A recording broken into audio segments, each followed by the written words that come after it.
Hello guys, how are you getting on? My name's Aaron Kelly and welcome back to another video. Before we get into anything, I would like to address a few things. First of all, thank you guys so much for the amount of support I received on the last video on the quarter-final draw. That video is nearly on 1k views already, which is absolutely incredible. So if you haven't seen that video yet, go watch it. Let's try and get it to 1k views as quick as possible. Thank you all for all the birthday messages. Anybody that sent any, it meant a massive amount. Very, very overwhelming. And also, I am experimenting today with a brand new mic that I got. And that is courtesy of the amazing man that is the true Lily White himself. Jack bought me a new Blue Yeti mic for my 21st birthday, so shout out to him. If you could all do me a favour, click the first link in the description, go over and subscribe to Jack. Let's get him to 100 subscribers as a way of saying thank you for getting me this new amazing mic. But yeah, without further ado, let's get into the football. We are going to be talking about both the FA Cup and the Premier League, as there was only, I think, 4 or 5 Premier League games this weekend. So without further ado, let's get into it. Why am I holding my phone?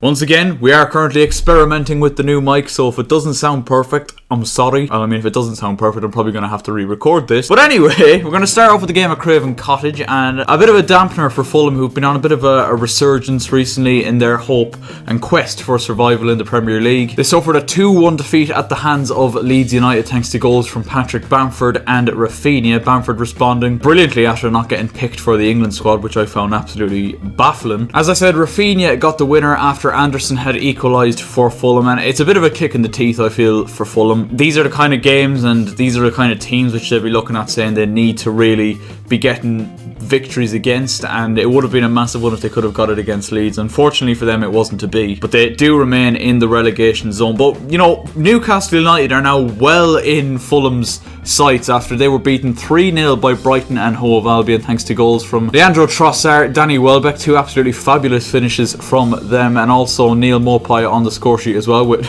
a very tidy finish as well. And it's a massive win for Brighton, and I'm happy they've got that win, because when I've watched Brighton this season, I've actually been very impressed with them, and it's quite unfortunate for them really that they are in the position they are, because they actually play very, very good football, and the biggest problem they've had this season is being able to put the ball in the back of the net. And the fact that they got 3 against Newcastle in a fantastic victory, it's a big one. It is a big one, and lifts them out of that bit of trouble that we saw them in a couple of weeks ago. And now I do feel, although I don't think Brighton are fully out of the relegation scrap, I do think it's between Fulham and Newcastle to join West Brom and Sheffield United in that relegation spot. Let's move on to the game at the London Stadium then, and what an unbelievable game this was. This was West Ham's game in hand and the chance to move level with Chelsea in 4th if they had beaten Arsenal. Oh my god, what a game of football we got. West Ham absolutely raced into a 3-goal lead thanks to a stunner from Jesse Lingard, another from Jared Bowen, and then Thomas Soucek once again on the score sheet. A little bit unlucky that the goal wasn't given to Mikel Antonio. An own goal by Soucek just before half time, which I still can't believe it wasn't given as a Lacazette goal, to be honest, because it was absolutely brilliant by the Frenchman. Great touch, great turn,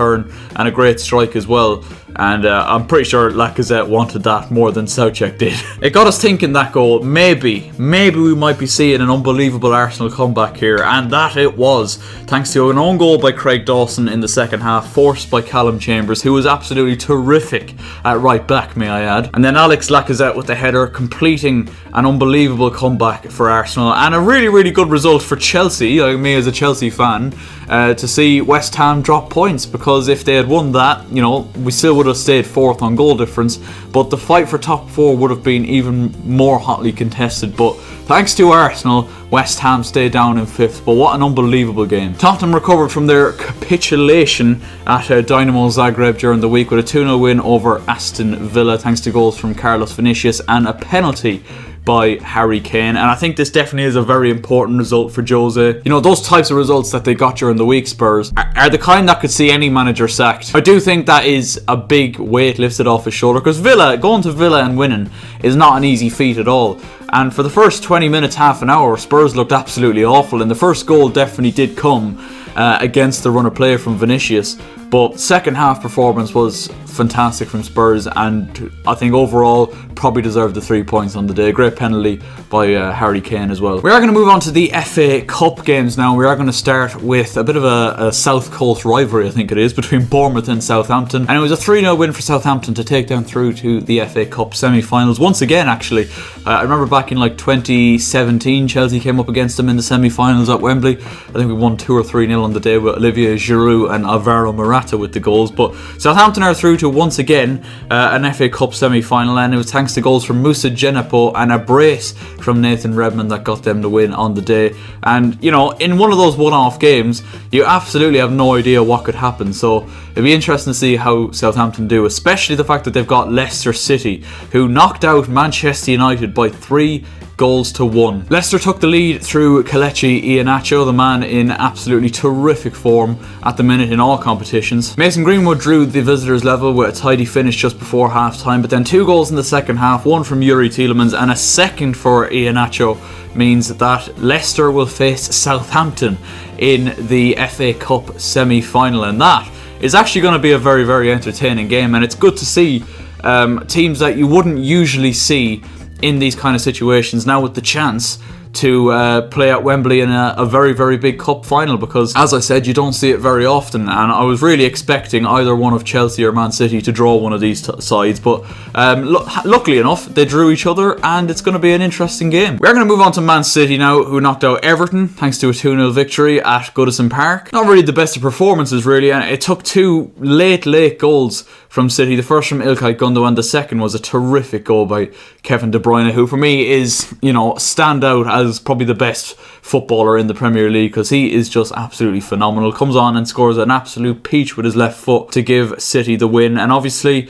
the draw happened at half time at the King Power between Leicester and United, and City drew Chelsea, who also picked up a 2-0 victory over Sheffield United. And similar to the City game, Chelsea really weren't at their best yesterday, and I think that has to be a good sign when you're not playing at your best and still winning. It was an own goal by Ollie Norwood via a shot from Ben Chilwell that gave Chelsea the lead, and then a late goal once again from Hakim Ziyech. It was actually a terrific left-footed finish into the bottom corner past Ramsdale to knock Sheffield United out. But it was a terrific spirited performance by Sheffield United, I must say, a side who, you know, are probably mentally on the floor after, you know, the events that have transpired in the last couple of weeks, but they responded, and obviously it's a cup game, so you know they're more often than not going to be up for it, and they certainly would. And to be honest, Chelsea got very, very lucky, particularly with the chances that Sheffield United missed late on. Like David McGoldrick, like he's the only times he seems to score is actually against Chelsea. I feel like it would have been harder to miss than score in that kind of situation, and Kepa wasn't particularly good trying to come out and claim the cross, and the fact that he didn't do that let McGoldrick have the chance. And then right at the end, just before Ziyech went up and scored the goal that sealed it,